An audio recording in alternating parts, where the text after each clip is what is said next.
ሰላም ቤተሰብ ወደ መስጂዱ ተከታታዮች እንዴት ናችሁ? ሰላም ናችሁ ወይ? እኔ ጋር እግዚአብሔር ይመስገን። ባላችሁበት ሰላማችሁ ይብዛልኝ። እንዴት ናችሁ? እና ያለ ሚዲያው እንደዚህ ድምጽ ወጥቼ አላውቅም። አዲስ ነኝ እና ደምሩን ወዶች አብረን እንስራ፣ አብረን እንደግ እና እንደዚህ አዲስ ሰው ደምሩን ነሽ መስራት የምትፈልጉ ደግሞ ያው ቁጥር ያለላችሁ አሳብኑና እንደማመር እንስራ። ለሚዲያው ያው አዲስ ነኝ። በእንደዚህ በድምጽ ወጥቼ አላውቅም፣ ግን ለመስራት እየሞከርን ነው። ለምንሞክር ደግሞ አግዙን ማለት ነው። በሰብስክራይብ አይከፈልበትም። መስራት የምትፈልጉ መደማመር የምትፈልጉ 1000 ለመሙላት የምትፈልጉ እንደዚህ ማለት ነው። ትክክል የምትመልሱ ከሆናችሁ መስራት ፈልጋችሁ ግን በትክክል የምትመልሱ ሰዎች የመስራት ፍላጎት ያላችሁ ብቻ ቁጥር ያለላችሁ በዋትስአፕ ነውና አብረን እንስራ። እና በትርፍ ሰዓታችሁ አብረን እንስራ። በመዳም ቤት ሆናችሁ ሆነ እንደዚህ አሁን ስራ አጣችሁ ስራ ይፈታችሁ ኢጃዛ ቦታ ያላችሁ ስሩ፣ ይጠቅማችኋል። ሀገር ስንሄድ በተለይ ለንግድ ምናምን መስራት የምትፈልጉ ኢትዮጵያ ገብታችሁ ያው በአሁኑ ሰዓት ሚዲያ አስፈላጊ ስለሆነ ነውና አብረን እንስራ። ያው 1000 ሰብስክራይብ ካለ ላይቭ ገብታችሁ መስራት ትችላላችሁና አብረን እንስራ። ኢትዮጵያ መግባት የምትፈልጉ ራሱ ማለት ነው የሱቅ ክፈቱና እንደዚህ በተለይ ንግድ ላይ መንቀሳቀስ የምትፈልጉ ሀገር ገብታችሁ ይጠቅማችኋል በአሁኑ ሰዓት ማለት ነው። ለሁሉ ነገር በሚዲያ ስለሆነ እና ሰብስክራይብ እያደረጋችሁ እንስራ ወዶችዬ። በተለይ የመዳም ቅመሞች እባካችሁ ሰብስክራይብ አድርጉ። እንደዚህ መስራት ለሚፈልግ ሰው ማለት ለኔ ብቻ ሳይሆን መስራት ፍላጎት ያለው ሰው አሁን 1000 ሰብስክራይብ አጥተው ብዙ ልጆች አሉ የመስራት ፍላጎት አላቸው፣ ግን ሰብስክራይብ የሚያደርጋቸው ያጧሉ። እና ለነሱም ሰብስክራይብ እያደረጋችሁ ሰብስክራይብ ስታደርጉ ደግሞ ማለት ነው ኮሜንት እየጻፋችሁ በዛ በኮሜንትን ይመልሳለሁ። እና መስራት የምትፈልጉ ሰብስክራይብ አድርጉ፣ ባትፈልጉ ደግሞ አድርጉ። ምንም ችግር አለው። እኛ መስራት የምንፈልግ እንስራ፣ አይከፈልበትም። እሺ ወዶችዬ። እና በተረፈ ያው ለሚዲያው አዲስ ስለሆንኩ እንደዚህ እያልኩ ቀስ እያልኩ እመጣለሁ። አበረታቱን፣ እንስራ እባካችሁ። በተለይ የመዳም ቅመሞች ለምንድን ነው ሰብስክራይብ ማታደርጉና አድርጉን? እሺ ያው እኔ እንኳን ለእግዚአብሔር ይመስገን አሁን ነው የተከፈተው፣ አልሰራሁበትም። ያው 1000 አልፌያለሁ ማለት ነው። ላይቭ ገብቼ መስራት ስለምችል ችግር የለውም። ግን 1000 ላልሞሉ አድርጓቸው። ዘረሙ ነው ዋትስአፕ ላይ እሺ መስራት የምትፈልጉ ዋትስአፕ ላይ ነውና በትክክል መስራት የምትፈልጉ ብቻ በስነ ስርዓት የምትመልሱ ኮሜንት ጽፋችሁ ሰብስክራይብ እያደረጋችሁ ላይክ እያደረጋችሁ የመስራት ፍላጎት ያላችሁ ኑና አብረን እንስራ እላችኋለሁ። ወደ ሀገር መግባት የምትፈልጉ ልጆች በተለይ ሰብስክራይብ አስፈላጊ ስለሆነ አሁን ሚዲያ ላይ አንድ ሰብስክራይብ አድርጋችሁ ወደ ሀገር ትገቡ ይጠቅማችኋል።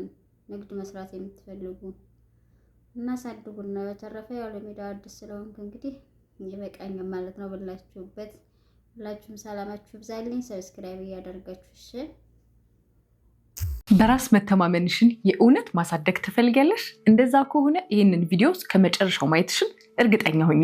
ታዲያ መጀመሪያ መጀመርልሽ ብዙ ጊዜ ከምትሳሳችሁ ስህተት ነው። የሆነች ሴት አለች ሪስክ ለመውሰድ ማትፈራ፣ ቢዝነሷን በራሷ የምታንቀሳቅስ፣ በሄደችበት ቦታ ሁሉ ሀሳቦቿን በግልጽና በሙሉ ራስ መተማመን መግለጽ የምትችል፣ የተሰጧትን መድረኮች በቆንጆ ሁኔታ የምትመራ ተጽዕኖ ፈጣሪ ሆነች። ታዲያ ይህችን ሴት ስታይ ውይ ታድላ እንደሷ መሆን ቢቻል ታያለሽ። ያ አቅሟ ያ ችሎታዋ በተፈጥሮ የተሰጣት ጊፍት ነው የሚመስልሽ እንጂ ሰርታና ጥራ ያመጣችው ነገር እንደሆነ በፍጹም አታስቢው። ታዲያ ግን እነዚህ ስታያቸው የምታደንቂያቸው ውይ እንደነሱ በሆንክ ብለሽ የምትመኛቸው ሰዎች ሁሉም በተፈጥሮ ያገኙት አይደለም። አብዛኞቹ በስራና በጥረት ያገኙት ነው። አንቺም በስራና በጥረት ይህን በራስ መተማመን ማምጣትና ያችን የምትመኛትን ሴት መሆን ትችያለሽ። በዚያ ተጠራጠሪ። ታዲያ የምትችው ግን አሁን የምሰጥሽን ቆንጆ መፍትሄዎች በትክክል ከተገበርሻቸው ነው። ወደ መፍትሄዎቹ እንሄዳለን። መጀመሪያ እንድትዘጋጅልኝ የምፈልገው የምሰጥሽ መፍትሄዎች በሳይንስ የተረጋገጡ በደንብ በጥናት የተገኙ መፍትሄዎች ስለሆኑ እያንዳንዱን ነገር ለምን እንደሆነና እንዴት እንደሚሰራ ስለምነግርሽ ትኩረትሽን ሙሉ ለሙሉ ወደ እኔ እንድታደርጊው ፈልጋለሁ። ቪዲዮውን ደግሞ ከመጀመርሽ በፊት ሰብስክራይብ ማድረግሽን እርግጠኛ ሆኜ እስከ መጨረሻው አይተሽው ከጠቀመሽ ደግሞ ለምትወጃትና በራስ መተማመኗን ማሳደግ ለምትፈልግ ሴት ሁሉ ሼር አድርጊላት፣ ለሁሉም እንዲዳረስ ፈልጋለሁ። ወደ መፍትሄዎቻችን ንግባ። የመጀመሪያው የሰውነት ቋንቋ ኃይልና ኒውሮፕላስቲሲቲ ወይም ደግሞ ፓውርፖዜን ኒውሮፕላስቲሲቲ ይባላል። በታዋቂው የሃርቫርድ ዩኒቨርሲቲ የተደረገ ጥናት እንደሚያሳየን ከሆነ አካላዊ አቋማችን በአንጎላችን ውስጥ ያሉ ሆርሞኖችን በአጭር ደቂቃ የመቀየር አቅም አለው።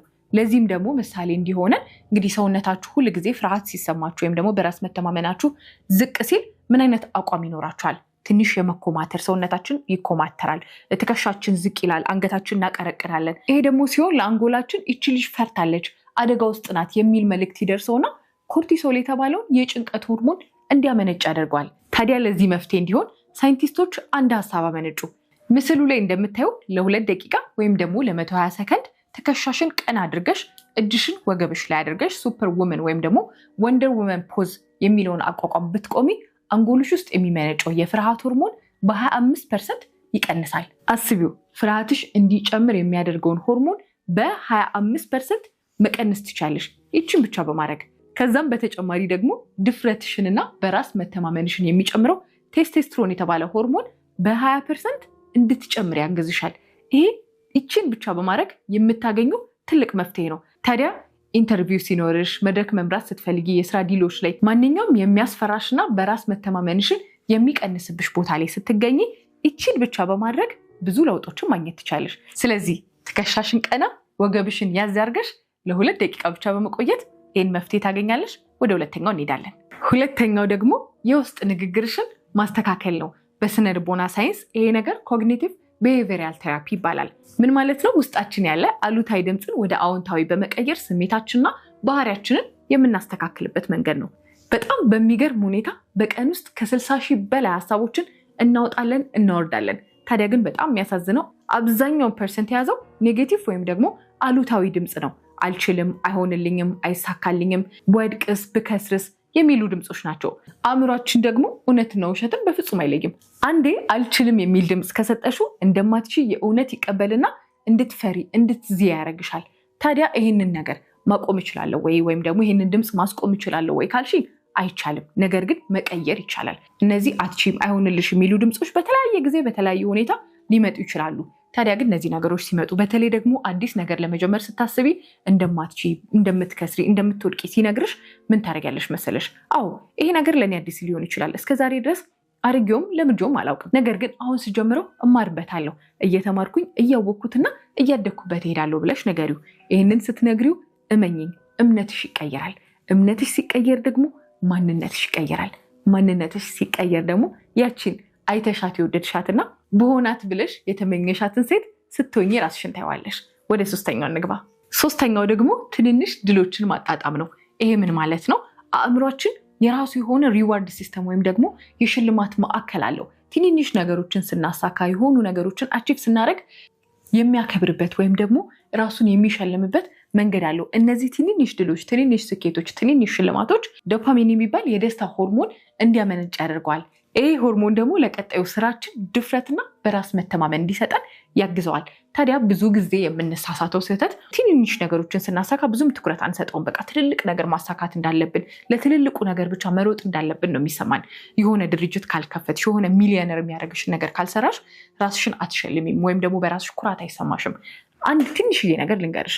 ዛሬ ጠዋት 11 ሰዓት እነሳለሁ ብለሽ ለራስሽ እቅድ ከሰጠሽውና ያቺን ነገር ካሳካሻት ለራስሽ ድል እንዳደረግሽ በደንብ አድርገሽ ንገሪው። 3 ገጽ መጽሐፍ አነባለሁ ብለሽ የምርም ያንን 3 ገጽ መጽሐፍ በስርዓት ካነበብሽው ዛሬ አንቺ ስኬታማ ቀን አሳልፈሻል ማለት ነው። በቀን ውስጥ ያቀድሻትን እያንዳንዷን ጥቂቷን ነገር ለምን ትንሽ የምትያት ነገር አትሆንም? ብቻ ግን አቅደሻት እስካደረግሻት ድረስ ለትልቁ ነገር የምታደርስሽ እሷ ናትና ይህን ነገር እኮ አሳካኝ ብለሽ በራስሽ ኩራት ይሰማሽ።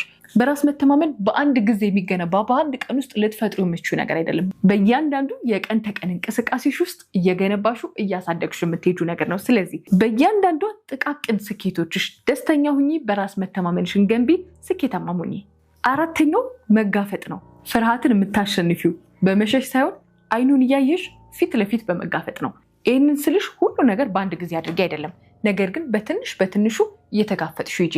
አደጋ የሚመስሉሽ የምትፈሪያቸውን ነገሮች ትንሽ ትንሽ እያረግሻቸው ስትሄጂ አይምሮሽም አደጋ መሆኑን ትቶ የለመደው ነገር እንደሆነ እንዲሰማ ያደርገዋል። አንድ ምሳሌ ልንገርሽ። ሰዎች ፊት መናገር የምትፈሪ ከሆነ መጀመሪያ መስታወት ፊት ቆመሽ ለራስሽ ማውራትን ልመጂ።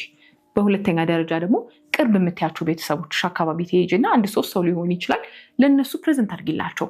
ከዛ ደግሞ እያደግሽ ስትሄጂ ስራ ቦታሽ ወይም ትምህርት ቤትሽ ሊሆን ይችላል ጥያቄ በመጠየቅ ጀምሪ። እንዲህ እያልሽ እያሳደግሽው ስትሄጂ አእምሮሽ ይሄ ነገር አደጋ ነው እንዴ፣ ይሄ ነገር የሚያስፈራ ነው እንዴ የሚለውን ትቶ የለመድነውና የምናደርገው ነገር ነው ብሎ እንዲቀጥል ይሆናል። ሌላም ደግሞ ምሳሌ ልንገርሽ። በህይወትሽ በጣም የምትፈሪው ትልቁ ነገር ምንድን ነው?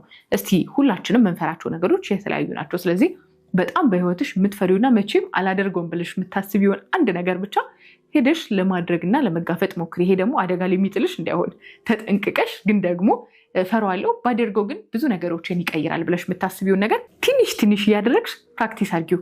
እመኝኝ፣ ያንን በጣም የምትፈሪውን ነገር መጋፈጥ ከቻልሽ ሌሎች ነገሮች በፍጹም እንደማያቅቱሽ አይምሮሽም ያምናል። ስለዚህ በትንሹ መጋፈጥ መጀመር ተለማመጂ። ወደ 5ኛውና ወደ መጨረሻው እንሄዳለን። 5ኛውና የመጨረሻው ደግሞ የ5 ሰከንድ ሩል ነው። ይሄ ምን ማለት ነው? አንዳንድ ነገሮችን ለማድረግ ስታስቢ፣ ለምሳሌ ለሆነ ቢዝነስ የሚጠቅምሽ ሰው ጋር ልደውይ ይሆናል። ልክ ልደውይ ስታስቢ አይምሮሽ ምን ይነግርሻል?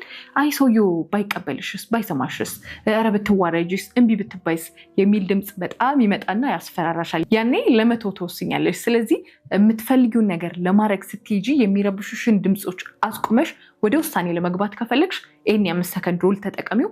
ምን ማለት ነው? ልክ ልትደውይ ስትይ መቁጠር ጀምሪ። ከ5 ጀምረሽ 5፣ 4፣ 3፣ 2፣ 1 ልክ 1 ላይ ስትደርሺ ደውይ። ወይም ደግሞ ልታደርጊ ያሰብሽውን ማንኛውም ነገር ወስኝበት። ምንም ማቅማማት ምንም ሳትይ አእምሮሽንም አወዛግቢው። ልክ ያንን ነገር ከወሰንሽ በኋላ ለሚመጣው ነገር ሪስክ ውሰጂ። ምንም አትፍሪ። የ5 ሰከንድ ሩልን ተጠቀሚበት። ታዲያ የነገርኩሽን እነዚህን ሁሉ ሀሳቦች ወደ ተግባር ካስገባሻቸው ያለ ምንም ጥርጥር በራስ መተማመንሽን አሳድገሽ ያችን የምትፈልጊያትን ሴት እንደምትፈጥሪያት ሙሉ እምነት አለኝ። ከነገርኩሽ ከ5ቱ ስቴፖች ውስጥ የትኛውን ወደድሽ? የትኛው ሞር ኮምፈርታብል ሆኖ ተሰማሽ? እስቲ ኮመንት ላይ ጻፊልኝ። እና ደግሞ በጣም ለምትወጃት፣ ለምታከብሪያት፣ በራስ መተማመኗ እንድታሳድግ አቅሟ እንድታወጣ ለምትፈልጊያት እህትሽ፣ ጓደኛሽ፣ እናትሽ ወይም ልጅሽ ሼር አድርጊ። ለብዙ ሴቶች እንዲዳረስና እንዲጠቅም ስለምፈልግ ሼር መደራረጋችሁን፣ መተባበራችሁን በፍጹም ቢሆን አትዘናጉበት። በቀጣይ ደግሞ በቆንጆ ቪዲዮ እመጣለሁ። እስከዛው መልካም ጊዜ ይሆንላችሁ።